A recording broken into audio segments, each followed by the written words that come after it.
എത്ര ദിക്റുകളാണ് അല്ലാഹുവിന്റെ റസൂൽ സല്ലല്ലാഹു അലൈഹി വസല്ലമ തങ്ങൾ പറയുകയാണ്, ഒരു ദിക്റുണ്ട്, ഈ ദിക്ർ ആരെങ്കിലും ഒരു തവണ ചൊല്ലിയാൽ അവർക്ക് 20 ലക്ഷം ഹസനത്ത് എഴുതുന്നതാണ്, 20 ലക്ഷം നന്മ അവന്റെ ഏടിൽ എഴുതപ്പെടുന്നതാണ്. ആ ദിക്ർ ചെറുതാണ്, പക്ഷേ അത് ഒരു തവണ ചൊല്ലിയാൽ 20 ലക്ഷം ഹസനത്ത് അവനക്ക് എഴുതപ്പെടുന്നതാണ്.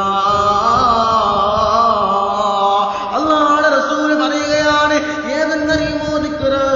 ലാ ഇലാഹ ഇല്ലല്ലാഹു വഹ്ദഹു ലാ ശരീക ലഹ് അഹദൻ സമദൻ ലം യലിദ് വലം യൂലദ് വലം യകുൽ ലഹു കുഫുവൻ അഹദ്.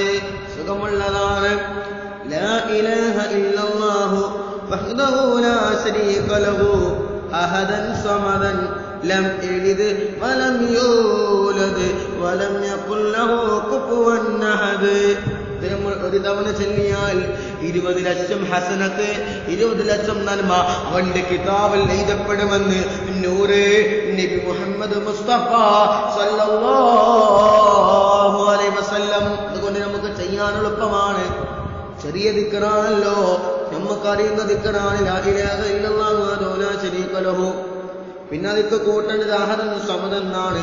പിന്നെ നമ്മുടെ സൂറത്തുൽ ഇഖ്ലാസിലെ അവസാനത്തെ ആയത്തുകളാണ് ലം യലിദ് വലം യൂലദ് വലം യകുൽ ലഹു കുഫുവൻ അഹദ്.